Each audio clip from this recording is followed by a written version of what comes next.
और पहली बात तो किसी ने ये नहीं बताया आज तक कि आप आत्मा हो परमात्मा। सनातन में भी तो ये बताया था, अहम ब्रह्मास्मि त्वं ब्रह्मास्मि, उसमें भी बहुत पहले बताया गया था। नहीं बताया तो जाता है, तो फिर हम कोई गलती ही ना करें। जब हमारे अंदर भगवान बैठे हैं तो हमको कोई गलती ही नहीं करनी चाहिए। संस्था का उद्देश्य क्या है? संस्था का उद्देश्य है मानव बनाना। जब पहले मैं पान पुकार खाती थी, लेकिन बहुत मुश्किल होता है, बहुत भक्ति भी करता था और मतलब पान पुड़िया मांस मदिरा सब कुछ मैं सेवन करता था। जब मैं पहली बार आई तो मुझे कुछ नहीं दिखाई दिया, सिर्फ मैं दीदी को देखती थी, अपने आप को देखती थी। आंसू कहाँ से आते थे मुझे। मैं सफेद नहीं पहनती थी, लोग बुरा मानते थे, अरे तुमने सफेद क्यों पहन रखा। जब चार लोग कुछ कहते हैं तो फर्क नहीं पड़ता? नहीं, मुझे कोई फर्क नहीं पड़ता, क्योंकि चार लोग से जीवन में बहुत फर्क पड़ता है। नहीं पड़ता। नमस्कार, मैं हूं शशांक शुक्ला और आप लोग देख रहे हैं द पत्रकार वाला। आज हम एक ऐसे विश्वविद्यालय में आए हैं जहां पर यह दावा किया जाता है कि इस विश्वविद्यालय में ईश्वर या भगवान खुद पढ़ाने स्वयं आते हैं। इस दावे में कितनी सच्चाई है और कितनी काल्पनिक बातें हैं, इस बात का पता लगाने हम यहाँ पे आए हैं। इस विश्वविद्यालय का नाम है ब्रह्मा कुमारी ईश्वरीय विश्वविद्यालय। इस संस्था के संचालिका और यहाँ के जो मैनेजर, इन लोगों से जानेंगे कि आखिर इस विश्वविद्यालय के बारे में क्या है सच्चाई। ओम शांति। ओम शांति। मैडम, आप नाम बता दीजिए अपना और इस संस्था के बारे में कुछ बताइए। मेरा नाम ब्रह्मा कुमारी अमिता है। संसार में जब दुख अशांति बढ़ जाता है तब सभी मनुष्य आत्माएं परमात्मा को पुकारती हैं, याद करती हैं, हे भगवान आओ, हे दुखहर्ता सुख करता आओ। तो भगवान मनुष्य आत्माओं की पुकार सुनकर इस धरा पर अवतरित होते और अवतरित होने के लिए वो साकार मनुष्य तन का आधार लेते, क्योंकि भगवान निराकार है। तो निराकार को साकार मनुष्य आत्माओं से मिलने के लिए साकार तन का आधार लेना पड़ता है और जिस तन में परमात्मा प्रवेश करते हैं उनके द्वारा परमात्मा को नई सृष्टि की स्थापना का कार्य कराना होता है। इसलिए उनका नाम उन्होंने प्रजापिता ब्रह्मा दिया। तो ब्रह्मा ने सृष्टि रची, तो ब्रह्मा के द्वारा परमात्मा नई सृष्टि की स्थापना का कार्य करा रहे हैं। तो नई सृष्टि की स्थापना में सबसे पहले हमें अपने संस्कारों का परिवर्तन करना। संस्कार परिवर्तन से संसार परिवर्तन होगा। तो आज मनुष्य का क्या है, चरित्र बिगड़ गया। अब वो चरित्र को सुधारे कौन? तो सुधारने के लिए स्वयं भगवान को इस धरा पर आना पड़ा। इस संस्था का बनाने का उद्देश्य क्या था? जो प्रजापिता ब्रह्मा बाबा जो हैं आप बता रही हैं, उनके मन में कैसे आया, उनको आदेश किसने दिया और इस संस्था का उद्देश्य क्या था? इस संस्था का उद्देश्य ये था कि सन 1936 में उस समय की जो सृष्टि की हालत थी वो ये थी कि नारियों को बहुत प्रताड़ित किया जाता था, वो बहुत दुखी रहती थी। तो उनको इन दुखों से कैसे छुड़ाएं, ये उनको प्रेरणा मिली। तो परमात्मा ने ये कार्य दिया कि परमात्मा के साथ आप अपना संबंध जोड़ के आप एक अबला नहीं हो, एक सबला हो, शक्तिशाली नारी बनो। और शक्तिशाली किसमें बनो? नैतिकता में शक्तिशाली बनो। जब आप सशक्त बनेंगे तो आपको कोई प्रताड़ित नहीं कर सकता। बहुत सारे आरोप भी लगते हैं संस्था के बारे में कि यहाँ पे सिर्फ महिलाओं का ही एक संस्था है, जो शुरुआत हुआ महिलाओं का, और ब्रह्मा बाबा ने महिलाओं को एकत्र करके एक संस्था शुरू किया। तो इस पे बहुत सारे आक्षेप भी लगते हैं, इसके बारे में क्या कहें? तो मुख्य उद्देश्य ये कि उस समय महिलाओं को बहुत दुखी किया जाता था, सताया जाता था, प्रताड़ित किया जाता। आज भी है, क्योंकि पुरुष प्रधान है तो नारी को नरक का द्वार माना गया और नारियां भी अपने को कमजोर समझने लगी, क्योंकि मेरा कोई नहीं। तब परमात्मा ने उनको परिचय दिया कि आपका तो भगवान है, सर्वशक्तिमान भगवान है, वो पतियों का पति, उसको अपना पति बनाओ तो यहाँ का पति आपको दुखी नहीं करेगा, बल्कि उस पति का भी परिवर्तन हो जाएगा। पति से आपने जो बोला कि अगर भगवान को, तो बहुत सारे लोग ये भी धारणा रख रहे हैं कि अगर मैं इस संस्था से जाऊंगी तो हमारा पति जो यहाँ का है या हमारे बच्चे हैं, हमारा परिवार है, उससे मैं दूर हो जाऊंगी, वहाँ पे नहीं जाना है। तो क्या ऐसा कुछ यहाँ पे बताया जाता है कि अपना परिवार को छोड़ के आना है, यहाँ पे समर्पित हो जाना है, या सफ़ेद वस्त्र पहनना एकदम आवश्यक है? ये सारी चीज़ें जो लोगों के बारे में चल रही हैं उसको आप बताइए कैसे। यहाँ पर राजयोग की शिक्षा दी जाती है। राज अर्थात जिसमें बहुत सारे रहस्य समाये हुए हैं, जिसको बाहर वाले इतना जल्दी समझ नहीं सकते। और यहाँ पे घर बार छोड़ने नहीं सिखाया जाता है, पति को छोड़ना नहीं सिखाया जाता है, बल्कि जीवन जीने की कला सिखाई जाती है। आप अपने जीवन को और अच्छे तरीके से कैसे जिए, घर में रह के अपने कार्य व्यवहार में रहते हुए परमात्मा को भी एक अपना सदस्य बना के रखिए। घर को छोड़ने की जरूरत नहीं है, परमात्मा को अपने घर का एक मेंबर बनाने की जरूरत है। तो जिस घर में भगवान का वास होगा उस घर में सुख शांति समृद्धि सब कुछ होगा। यहाँ घर बार धंधा धोड़ी ऐसा छोड़ना कुछ भी नहीं सिखाया जाता है। अगर यहाँ सिखाया जाता है तो बुराइयों को छोड़ना और विकारों को छोड़ना सिखाया जाता है। जितने भी हमारे यहाँ भाई बहनें आते हैं वो सब गृहस्थी ही हैं। जो अनमैरिड होते हैं वो अपनी स्व इच्छा से अपने जीवन को समर्पित करते हैं। वो भी उनको कोई दबाव नहीं है, कोई प्रेशर नहीं कि नहीं आपको ऐसा करना। ब्रह्मचर्य का विशेष जोर दिया जाता है। जी, पवित्रता ही सुख शांति की जन्म है। तो आज जो हमारे जीवन में दुख और अशांति आया है उसका मेन कारण है अपवित्रता। अपवित्रता के कारण ही हमारे जीवन में विकारों की उत्पत्ति होती है और उसके कारण से हम कलह कलेश करते हैं, जिससे हमारे जीवन में दुख और अशांति। जब हम पवित्रता को धारण करते हैं तो हमारे जीवन में संतोष आता है, सुख और शांति आता है। तो कहते हैं जहाँ माँ होती है वहीं बच्चे होते हैं। तो पवित्रता सुख शांति की जननी है। जब हम अपने जीवन में पवित्रता को अपना लेते हैं तो ऑटोमेटिक हमारे जीवन में सुख और शांति आ जाता है। तो गृहस्थ जीवन में रहने के बाद ब्रह्मचर्य, ये दोनों चीजें आपस में विपरीत नहीं है? गृहस्थ जीवन में अगर हम विस्तार में जाएं तो बहुत विस्तार में जाएंगे, लेकिन गृहस्थ जीवन में अगर हमारे जीवन में आज जो अनेक प्रकार के रोग हैं, दुख और अशांति हैं, एक समय था जब हमारा गृहस्थ आश्रम कहलाया। तो आश्रम क्यों कहलाया? गृहस्थ का भी एक नियम है कि एक बच्चे की उत्पत्ति तक हम मतलब विकारों में जा सकते हैं, बाकी उसके बाद हम अपना जीवन पवित्र जी सकते हैं। बाकी घर छोड़ने की आगे की चर्चा मैं शुरू करूंगा। यहाँ के संस्था के जो संरक्षक हैं मिस्टर रणधीर सिंह। मेरा नाम रणधीर सिंह है। मुझे ये ज्ञान आर्मी में मिला 1982 में। इसके पहले मैं रामकृष्ण परमहंस संस्था में था। पान बीड़ी सिगरेट शराब खूब खाता पीता था, दुर्व्यसनी था, क्रोध भी बात बात पर आता था। आर्मी में तो ये विशेष चीज़ें नॉर्मल होती हैं जी। तो धीरे धीरे मुझे एक कैप्टन साहब थे जो इसमें 17 में पोस्टेड हैं, वो भी आश्रम में समर्पित हैं। उन्होंने मुझे कहा कि आइए हम आपको एक जगह लेके चलेंगे। तो हम गए ब्रह्मा कुमारी संस्था में। तो हमें पहले ये सिखाया, जब मैं पहले रामकृष्ण परमहंस संस्था में था, विवेकानंद वाला जो रामकृष्ण, जी मैं उसमें था, लेकिन वहाँ में ये बताया गया कि नारी नर की द्वार है और नारी के कभी भी आंखों में आंखें डाल के मत देखो और नारी से 10 कदम दूर रहो। कहाँ पे बताया गया? संस्था में ये ज्ञान दिया, क्योंकि वहाँ भी मैं ब्रह्मचर्य जीवन का पालन कर रहा था। तब मुझे जब ब्रह्मा कुमारी से मैं अहमदनगर महाराष्ट्र में मिला तो उन्होंने हमारा सारा भ्रम दूर किया। लेकिन इस संस्था में समर्पण होने का मेरा कोई लक्ष्य नहीं था। जब मुझे ये ज्ञान लेता रहा, मैं माउंट आबू गया तो वहाँ हमारी दादी प्रकाश मणि थी। उन्होंने कहा कि जब आपके ऊपर काल का प्रभाव पड़े तब महाकाल को याद करना, अगर वो नहीं आता है तो आप इस संस्था को छोड़ दीजिएगा। ये चैलेंज मिल गया? ये चैलेंज मुझे मिला और ये चैलेंज यूज करने के लिए मुझे 98-99 में कारगिल युद्ध के दौरान मिला। मेरे चारों तरफ दुश्मन ने मुझे घेर लिया था। मेरे 6 साथी मार डाले गए, AK-56 की भ्रष्ट में शहीद हुए। मैं अकेला बचा हुआ था और मुझे दादी प्रकाश मणि की वो बात याद आई कि महाकाल को याद करो। मैं याद किया कि हे शिव बाबा, अगर सत्य तुम हो तो आज से ये जीवन तन मन धन से तुम्हारा होगा, लेकिन आज तुम अगर सेवा कराना चाहते हो तो मुझे इस मौत से बाहर निकालो। आप विश्वास नहीं करेंगे कि चारों तरफ, जैसे फिल्मों में चारों तरफ AK-56 की भ्रष्ट आ रही थी और मैं कारगिल के सुंदर टॉप पर अकेला फाइट कर रहा था। चारों तरफ गोलियां चल रही, चारों तरफ से गोलियां आ रही थी। आप विश्वास नहीं कि जैसे मैंने भगवान को याद किया तो पूरी शरीर में ठंडी ठंडी लहर उठी और क्या देखा कि एक प्रकाश मेरे सामने उपस्थित हो रहा है। मैं प्रकाश को देखा और वही बेहोश हो गया। जब मेरी 1 घंटे बाद चेतना आई तो मुझे ये अनुभूति हुआ कि उस प्रकाश के द्वारा मुझे कहा गया, बच्चे तुम जिसे ढूंढते थे वो तुम्हें मिल गया और तुम्हारा जीवन तुम्हें मिला, अब तुम जैसा चाहो वैसा करो। उसी दिन मैंने अखंड व्रत लिया कि अब मैं तन मन धन से भगवान शिव की सेवा करूंगा, क्योंकि इन्होंने काल के गाल पर थप्पड़ मारकर मुझे महाकाल ने बचाया।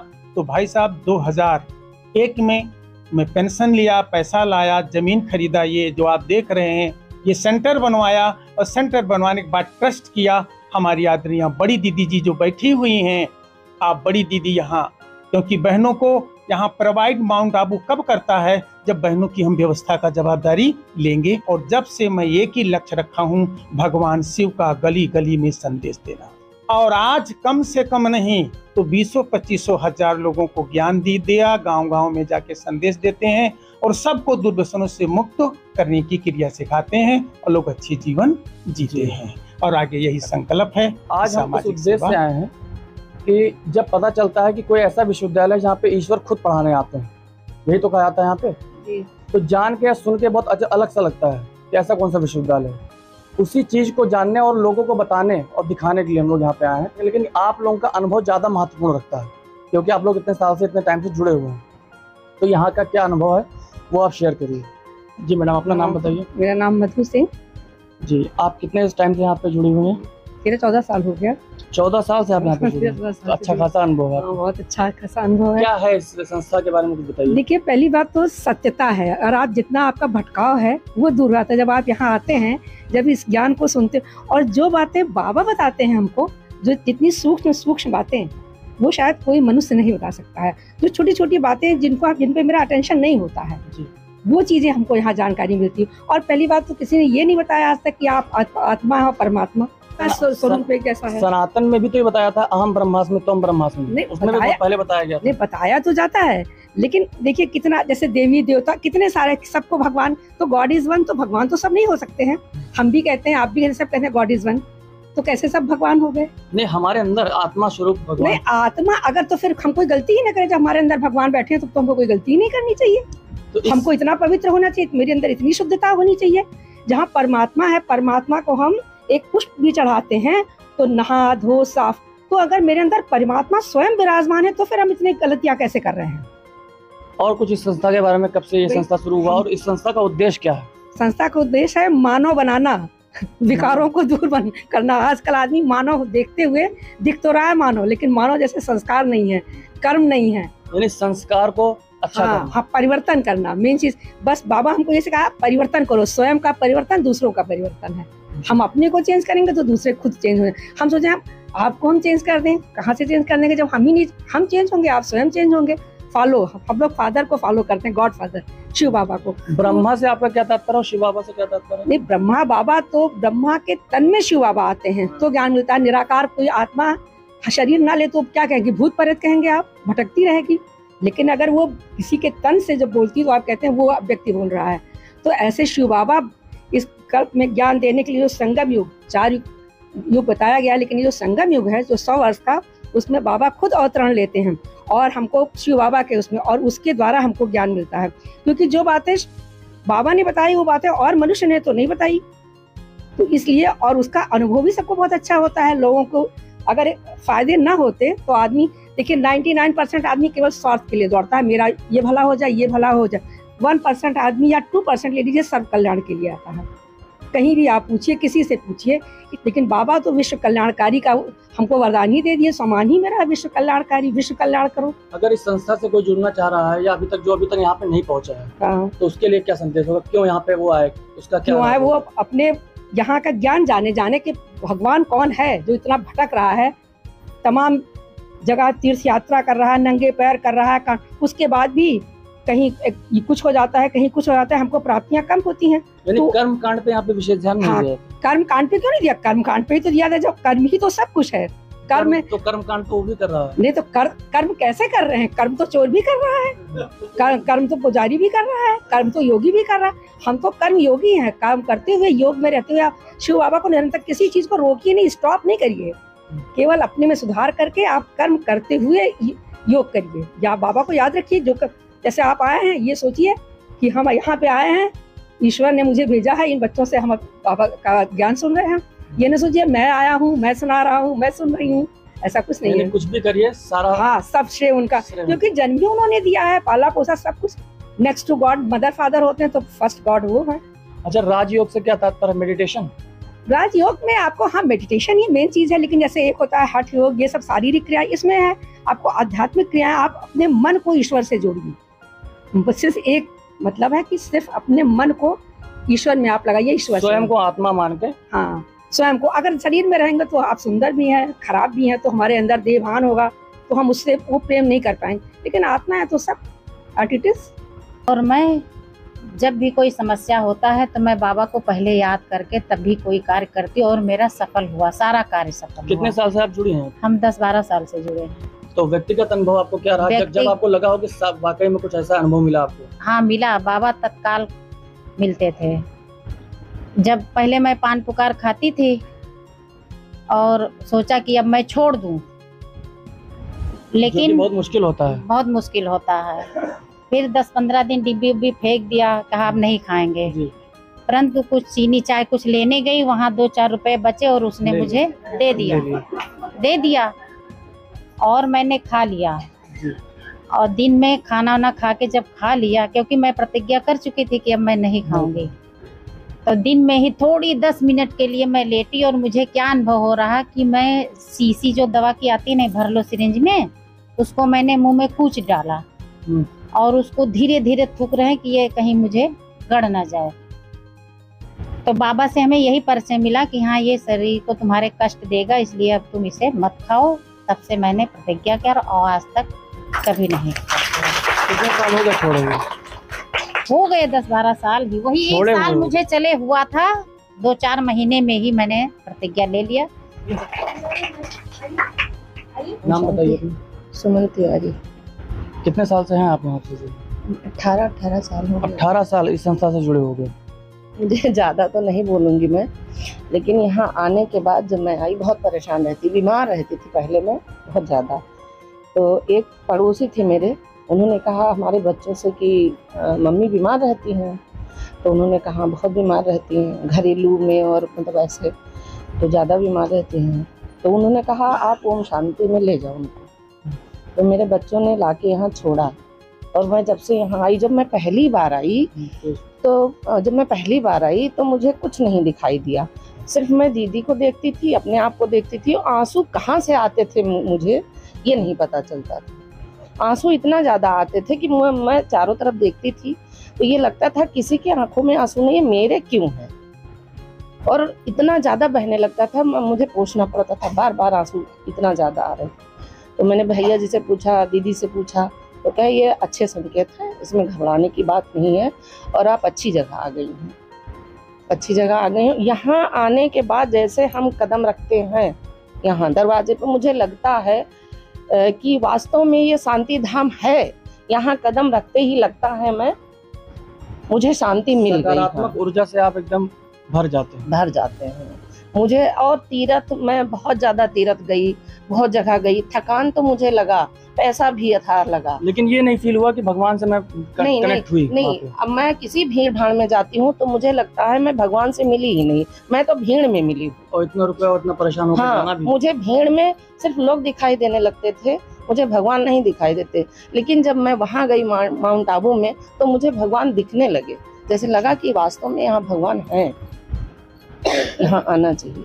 तो यानी कि आपका संदेश ये है, जो लोग यहाँ से नहीं जुड़े हैं, कि तीर्थ यात्रा इतने लोग पैसा खर्च करके इतना प्रॉब्लम में जाके वो अधूरे, वहाँ पे भगवान की प्राप्ति नहीं होगी। बहुत ही कम पैसे में या ना के बराबर ऐसे संस्था से जुड़ने पे भगवान की प्राप्ति होगी। मुझे ये भी लगा कि जितने पूजा पाठ किया जाता है, जितना किया जाता है, सारा टाइम व्यवस्था में लग जाता है। वो पंडित जो है जो भी बताते हैं, सारा टाइम व्यवस्था में, पूजे पे बैठ भी जाओ उसके बाद भी दिमाग दौड़ता रहता है कि ये कम है, वो कम है, ये ज्यादा है। पर यहाँ कुछ ऐसा नहीं है, यहाँ सिर्फ सीधा भगवान से जुड़ो। योग कोई खर्चा से आत्मा का, हाँ, आत्मा है और सीधे परमात्मा से मुझे मिलना है, क्योंकि ये पुरानी दुनिया हो चुकी। अच्छा, जैसे आप 18 साल से यहाँ पर जुड़ी हैं, आपको 20 साल हो गए, आपने फील किया कि आप एक आत्मा है और परमात्मा से आपको, लेकिन जो सामाजिक जीवन है आपका, घर परिवार मोहल्ला सब जगह, उस जगह पे अपने आप को कैसे देखती हैं, जहाँ पे आपको लगता है कि कैसे? मुझे कुछ नहीं दिखाई देता, मुझे सिर्फ ये दिखाई देता मुझे शांति धाम जाना है और बस ये दिखाई दे। अगल बगल मुझे क्या सोच रहे हैं, मैं सफेद नहीं पहनती थी, लोग बुरा मानते थे, अरे तुमने सफेद क्यों पहन रखा। बिल्कुल, हमारे यहाँ तो एक बार मैंने दीपावली में पहन लिया, बच्चे नहीं, बगल सब कहे अरे तुमने सफेद पहन लिया और साड़ी नहीं बची है तुम्हारे पास। 4 लोग कुछ कहते हैं तो फर्क नहीं पड़ता? नहीं, मुझे कोई फर्क नहीं पड़ता, क्योंकि 4 लोग से जीवन में बहुत फर्क पड़ता है। नहीं पड़ता है, मुझे बिल्कुल नहीं पड़ता है। हाँ। और अब तो लोग मुझे जान भी गए हैं कि वो वो पहनेंगे, उनके ऊपर कोई फर्क पड़ने वाला नहीं। 4 लोग जान गए कि अब वो बदलने वाली नहीं, वो बदलने वाली नहीं है।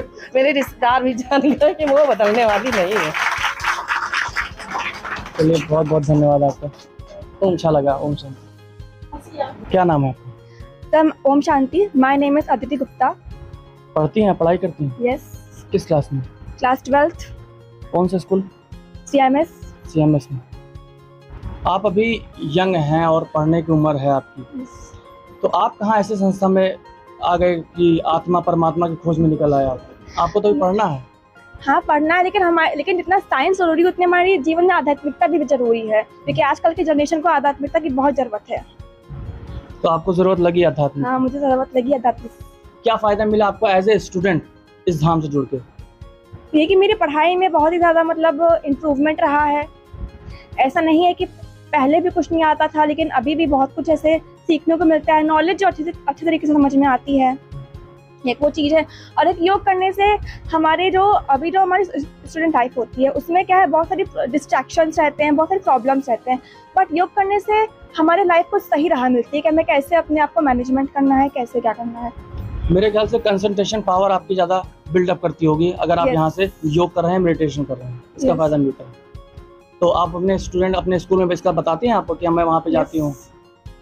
हाँ, बताया, काफ़ी लोग को बताया। काफ़ी एक फ्रेंड आना भी चाहती है, लेकिन वहाँ नहीं पा रही कुछ कारण से। तो जरूर अपने स्कूल में इसका बताइए कि हाँ यहाँ पे क्या फ़ायदा मिला। ओम शांति। मैं यहाँ से लगभग 2010 या 9 से मैं जुड़ी हुई हूँ, और मैं वहाँ ब्रह्मा कुमारी माउंट आबू भी मैं जा चुकी हूँ। और वहाँ पे जाने से मुझे ये अनुभव हुआ कि मुझे लगा कि मुझे परमात्मा से कनेक्शन हो गया। और बीच में मेरी तबीयत खराब हो गई। 2015 में मुझे ब्रेन ट्यूमर हो गया। फिर मेरा ऑपरेशन हुआ। तो ऑपरेशन में जब मैं लेटी तो मैंने बाबा को अपने आप को सौंप दिया कि बाबा, अब जो आप करोगे सब अच्छा ही करोगे, क्योंकि डॉक्टरों ने बहुत सारा डिफिकल्ट कंडीशन बताया था कि बहुत मुश्किल था कि बचना या बचना, मेरे बारे में बचना जी। तो बोला था या तो पागल हो जाओगी या पैरालाइज हो जाओगी, बहुत सारे सिम्टम बताए। तो मैं फिर ऑपरेशन रूम में गई। मैंने बाबा को अपने आप को सौंप दिया कि है परमात्मा, अब मेरी ज़िंदगी आपके हाथ में है। मेरा ऑपरेशन हुआ, मैं ICU में लेटी हुई थी और सुबह सुबह ही मुझे होश आ गया। और डॉक्टर राउंड पे आए, उन्होंने कहा कि इस बच्ची का ऑपरेशन A ग्रेड का ऑपरेशन हुआ है, सबसे अच्छा। और मैं बिल्कुल स्वस्थ थी। उसके बाद में मैं घर पे आई, लेकिन मेरा यहाँ संस्था से कनेक्शन थोड़ा टूट गया था काफ़ी लंबा टाइम तक। अब मैं फिर से यहाँ पे आना स्टार्ट करी हूँ, क्योंकि मैं थोड़ा अस्वस्थ रहती हूँ, आँखों से कम दिखाई देता है। वो भी मुझे विश्वास है कि यहाँ पे आने के बाद में ये सारी समस्याएं बाबा मेरी सब दूर कर देंगे। और मैं यहाँ पे जुड़ी रहना चाहती हूँ और बाबा के कार्यों में हाथ बढ़ाना चाहती हूँ। ओम शांति। क्या संदेश देना चाहेंगे आप अपने युवाओं को जो आपके एज में हैं, जो घर में हैं? और मैं युवाओं को यही संदेश देना चाहूँगी कि जो मेरे एज के हैं, जो इस दुनियादारी में फंसे हुए हैं, बहुत सारे गलत कामों में फंसे हुए हैं, क्योंकि ये सब काम में नहीं आने वाला है। और परमात्मा से जुड़िए, अपने आप को जानिए कि क्या मेरा कार्य है, कैसे हम गलत कामों से बच सकते हैं, अपने जीवन को कैसे शांति में व्यतीत कर सकते हैं। आजकल जो उलझन परेशानियां इतनी मानसिक रहती हैं, उससे हम अपने आप को यहाँ पे आने से बचा सकते हैं, गलत कामों में जाने से बचा सकते हैं अपने आप को हम। तो यहाँ पे ये लोग थे जो शिव के भक्त हैं और ब्रह्मा कुमारी संस्था में लगातार 2 साल से 3 साल से, और लगभग ये लोग तो 14-15 सालों से यहाँ पे जुड़े हुए हैं। उनका व्यक्तिगत अनुभव भी मिला और उनको लाभ भी प्राप्त हो रहा है इस संस्था से। अगर आप भी इस संस्था से जुड़ना चाहते हैं तो मेरा मानना है कि भारत ही नहीं, विश्व के हर एक जगह पे ये संस्था बना हुआ है। कहीं भी आप ढूंढेंगे, कहीं ना कहीं आपको संस्था मिल जाएगा। आप वहाँ पे जुड़ सकते हैं और इसका अनुभव प्राप्त कर सकते हैं।